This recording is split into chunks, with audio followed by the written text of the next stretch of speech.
하박국서 1장 1절부터 3절입니다. 선지자 하박국이 묵시로 받은 경고라. 여호와여, 내가 부르짖어도 주께서 듣지 아니하시니 어느 때까지리이까. 내가 강포로 말미암아 외쳐도 주께서 구원하지 아니하시나이다. 어찌하여 내게 죄악을 보게 하시며 패역을 눈으로 보게 하시나이까. 겁탈과 강포가 내 앞에 있고 변론과 분쟁이 일어났나이다. 아멘. 네, 하박국서의 말씀을 우리가 어제부터 살펴보고 있는데 믿음의 삶은 이 선지자 하박국이 묵시로 받은 경고의 메시지. 그래서 믿음의 삶이라고 하는 것은 회개로부터 시작하는 것이 부정으로부터 시작하여서 나아가는 것이 그게 믿음의 삶이라고 그렇게 말씀을 드렸습니다. 그런데 오늘의 말씀은 조금 더 확장해서 이러한 경고와 회개의 시작이 회개의 삶이 우리의 개인을 넘어서 이 교회와 사회와 국가의 어떤 문제까지 우리가 그것을 생각해 보는 것이라고 할 수가 있습니다. 특별히 3절 말씀을 보면은 이제 사회와 이 나라의 모습들을 보여주고 있습니다. 그래서 어찌하여 내게 죄악을 보게 하시며 패악을 눈으로 보게 하시나이까 하면서 뒤에 네 가지 문장이 나옵니다. 겁탈과 강포, 변론과 분쟁, 이 네 가지 단어가 나오는데 이 여기서 겁탈이라고 하는 것은 약탈과 폭력, 겁탈과 강포는 약탈과 폭력을 이야기하는 것입니다. 오늘날 우리 사회에 있는 아이들의 그런 학교 폭력 같은 것들, 성적인 폭력, 아니면 아동학대, 아니면 언어폭력, 여러 가지 모든 폭력적인 그런 모습들을 다 포함하고 있습니다. 그리고 세 번째 변론은 갈등과 불화, 그리고 다툼을 서로가 일으키는 거죠. 갈등의 사회. 여러분, 지금은 우리 사회를 가리켜서 혐오 사회다, 그렇게 이야기를 합니다. 서로가 서로를 계속 혐오하는 거예요. 젊은 사람들은 이 노인들을 혐오하고, 또 어떤 남자들은 여자를 혐오하고, 또 여자는 또 남자를 혐오하면서 혐오의 어떤 단어들까지 만들어내서 그렇게 서로가 혐오하는 것을 볼 수가 있습니다. 그래서 보통 우리가 많이 들어봤던 된장녀라는 단어, 이게 된장녀라는 단어는 말 그대로 여성들을 비하하는 그런 이야기인데, 똥인지 된장인지 분간하지 못한다. 그래서 돈밖에 모르고 그러한 남자를 만나고 싶어하고 명품 좋아하고 그런 식으로 여성을 비하하는 그러한 단어라고 할 수가 있겠죠. 그리고 이러한 혐오적인 단어들은 각 계층 모두에게 다 속해 있습니다. 기자들을 가리켜서 기레기라고 그렇게 표현하는 것이나, 아니면 다른 많은 것들이 서로가 얼마나 갈등과 불화와 또 혐오의 사회에 우리가 살고 있는지를 보여주죠.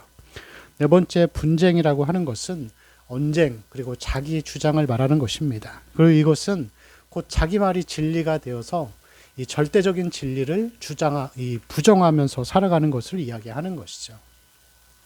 우리 옛날 부모 세대들은 하나님 말씀이면은 다 그것을 절대시하고 또 그렇게 살려고 많이 했었지만, 요즘 이 자라나는 세대들은 하나님의 말씀을 절대 진리라고 생각하기보다는 어떤 하나의 견해로 그렇게 보는 이 경향들이 굉장히 많습니다.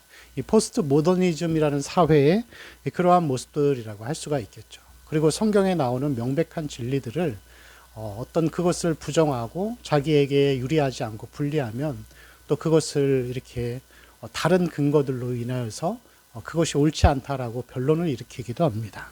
여러분, 11조는 우리가 늘 하나님 앞에 헌금이라고 하는 생각보다는 하나님 것을 하나님께 드린다는 생각으로 해야 합니다. 그런데 사실 이 11조는 구약에만 나오는 게 아니라 신약에도 이 분명한 근거가 있습니다.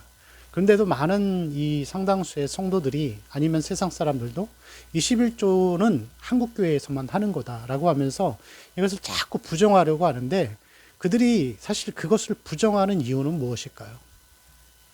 역으로 설명하면은 돈에 민감하고 헌금에 민감한 사람들은 아직도 그들의 마음의 중심에는 돈이 하나님보다 먼저이기 때문에 그런 것입니다. 말로는 성경적인 근거를 이야기하고 이것이 옳지 않다 얘기하지만, 그들이 마음속에는 결국에는 그 문제가 민감하기 때문에, 그게 중요하기 때문에 거기에 대해 자꾸 이야기하는 것이라고 할 수가 있습니다. 그래서 성경을 진리로 믿지 않고 그냥 자기 식대로 해석하는 이러한 모든 것들, 여러분, 이러한 겁탈, 강포, 변론과 이 분쟁의 상황들을 보면서 이 하박국 선지자가 3절에 다시 이야기합니다. 어찌하여 내게 죄악을 보게 하시며 폐역을 눈으로 보게 하시나이까. 이것을 더 쉽게 얘기하면 이런 표현입니다. 하나님 어찌해서 죄악과 부당함을 다 보게 하셔서 내가 불만으로 가득 차게 하십니까? 이러한 사회의 모습들을 보면서 이 하박국 선지자는 이 어떤 하나님이 과연 계신가라는 그런 생각까지도 하게 되는 것입니다. 근데 여러분 1절에 보니까 하박국이 묵시로 받은 경고다라는 표현이 있죠. 근데 경고라고 하는 이 경고는 부담감, 짐이라는 뜻도 있습니다. 하나의 짐을 메고 힘들어하는 거예요. 그럼 여러분 믿음의 삶이라고 하는 것은 뭐냐면 이러한 사회의 타락과 세속화와 이 악함들을 보면서 하나님의 백성들이 거룩한 부담감을 가지고 세상을 위해 기도하는 자세를 이야기하는 것입니다.